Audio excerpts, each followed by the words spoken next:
ATM cell ಫೋನ್ಗಳಂತಹ ಸಾಧನಗಳಲ್ಲಿ ಪ್ರತಿದಿನವೂ ಕೂಡ ಪಿನ್ ಸಂಖ್ಯೆಯನ್ನ ಬಳಕೆ ಮಾಡಲಾಗುತ್ತದೆ. ಆದರೆ ಪಿನ್ ಎಂದರೆ ಏನೆನ್ನುವುದರ ಸಂಪೂರ್ಣ ಅರಿವೇ ಇರುವುದಿಲ್ಲ. ಹಾಗಾದ್ರೆ ಬದ್ಧತೆಯ ವಿಧಾನವಾಗಿ ಪಿನ್ ಅನ್ನ ಬಳಕೆ ಮಾಡುತ್ತಾರೆ ಯಾಕೆ ಅನ್ನೋದ್ರ ಬಗ್ಗೆ ತಿಳಿಯೋಣ. ಪಿನ್ ಈ ಒಂದು ಸಂಖ್ಯೆ ಅಂದ್ರೆ ನಮ್ಮ ಪ್ರಮುಖ ಖಾತೆಗಳು ಮತ್ತು ಸಾಧನಗಳನ್ನ ಸುರಕ್ಷತೆಯಾಗಿಡಲು ಬಳಸುವಂತಹ ಒಂದು ಸಾಧನವಾಗಿರುತ್ತದೆ, ಅಂದ್ರೆ ಸಂಖ್ಯೆಯಾಗಿರುತ್ತದೆ. ಇದು ಒಂದು ವೈಯಕ್ತಿಕ ಗುರುತಿನ ಸಂಖ್ಯೆಯಾಗಿದ್ದು ಇದನ್ನ ಸಾಮಾನ್ಯವಾಗಿ ಎಲೆಕ್ಟ್ರಾನಿಕ್ಸ್ ಸಾಧನಗಳು, ಬ್ಯಾಂಕ್ ಖಾತೆಗಳು, ಮೊಬೈಲ್ ಫೋನ್ಗಳು ಮತ್ತು ಇತರೆ ಸುರಕ್ಷತೆ ವ್ಯವಸ್ಥೆಗಳು ಪ್ರಾದೇಶಿಕ ಪ್ರವೇಶಗಳನ್ನ ಖಾತ್ರಿಪಡಿಸಲು ಸಹಾಯವಾಗುತ್ತದೆ. ಈ ಒಂದು ಬಳಕೆದಾರರ ಗುರುತಿನ ದೃಢವನ್ನ ಒಂದು ರಹಸ್ಯ ಕೋಡ್ ಆಗಿರುತ್ತದೆ. ಇದರಿಂದಾಗಿ ಅನಧಿಕೃತ ವ್ಯಕ್ತಿಗಳು ಖಾತೆ ಅಥವಾ ಸಾಧನಕ್ಕೆ ಪ್ರವೇಶ ಮಾಡುವುದನ್ನು ಇದು ತಡೆಯುತ್ತದೆ. ಬ್ಯಾಂಕ್ನಲ್ಲಿ ಯಾಕೆ ಬಳಸುತ್ತಾರೆ? ಹಣ ತೆಗೆಯಲು, ಆನ್ಲೈನ್ ಟ್ರಾನ್ಸಾಕ್ಷನ್ ಮಾಡಲು ಮತ್ತು ಹಣ ವರ್ಗಾವಣೆ ಮಾಡಲು ಪಿನ್ ಅನ್ನ ಬಳಕೆ ಮಾಡಲಾಗುತ್ತದೆ.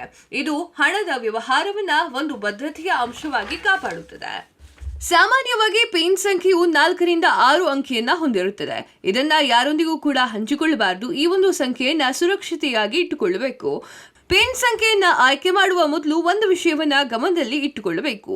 ಸರಳವಾಗಿಯೂ ಮತ್ತು ಸುಲಭವಾಗಿಯೂ ಇರುವಂತಹ ಪಿನ್ ಸಂಖ್ಯೆಯನ್ನ ಆಯ್ಕೆ ಮಾಡಬಾರದು. ಆದ್ದರಿಂದ ಪಿನ್ ಸಂಖ್ಯೆಯನ್ನ ಯಾರು ಊಹಿಸಲಾಗದಂತೆ ಆಯ್ಕೆ ಮಾಡಬೇಕು. ಜೊತೆಗೆ ಸಾಧ್ಯವಾದರೆ ಪಿನ್ ಅನ್ನ ಕಾಲಕಾಲಕ್ಕೆ ಬದಲಾವಣೆ ಮಾಡ್ತಾ ಇರಬೇಕು.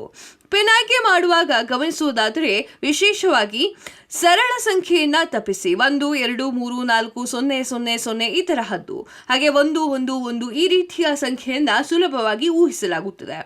ವೈಯಕ್ತಿಕ ಮಾಹಿತಿಯನ್ನ ಯಾರೊಂದಿಗೂ ಕೂಡ ಹಂಚಿಕೊಳ್ಳಬೇಡಿ. ಜನ್ಮ ದಿನಾಂಕ, ಫೋನ್ ಸಂಖ್ಯೆ ಅಥವಾ ವಿಳಾಸದ ಸಂಖ್ಯೆಯಂತಹ ಮಾಹಿತಿಯನ್ನ ಪಿನ್ ಆಗಿ ಬಳಕೆ ಮಾಡಬಾರದು. ಜೊತೆಗೆ ಯಾದೃಚ್ಛಿಕವಾಗಿ ಆಯ್ಕೆಯಾಗಿರುವಂತಹ ಸಂಖ್ಯೆಗಳು ಹೆಚ್ಚು ಸುರಕ್ಷಿತವಾಗಿರುತ್ತದೆ. ಈ ಒಂದು ಕಾರಣದಿಂದ ಪಿನ್ ಅನ್ನ ಯಾರೊಂದಿಗೂ ಕೂಡ ಹಂಚಿಕೊಳ್ಳಬಾರದು.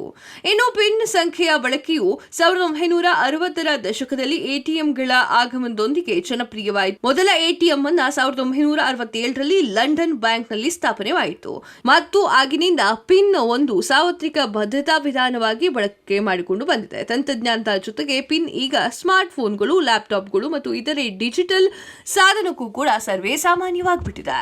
ಕ್ಷಣ ಕ್ಷಣದ ಸುದ್ದಿಗಳಿಗಾಗಿ ಫ್ರೀಡಂ ಟಿವಿ ಸಬ್ಸ್ಕ್ರೈಬ್ ಮಾಡಿ, ಲೈಕ್ ಮಾಡಿ ಹಾಗೂ ಫಾಲೋ ಮಾಡಿ. ಹೊಸ ಸುದ್ದಿಗಳ ನೋಟಿಫಿಕೇಶನ್ಗಾಗಿ ಬೆಲ್ ಐಕಾನ್ ಮೇಲೆ ಕ್ಲಿಕ್ ಮಾಡಿ.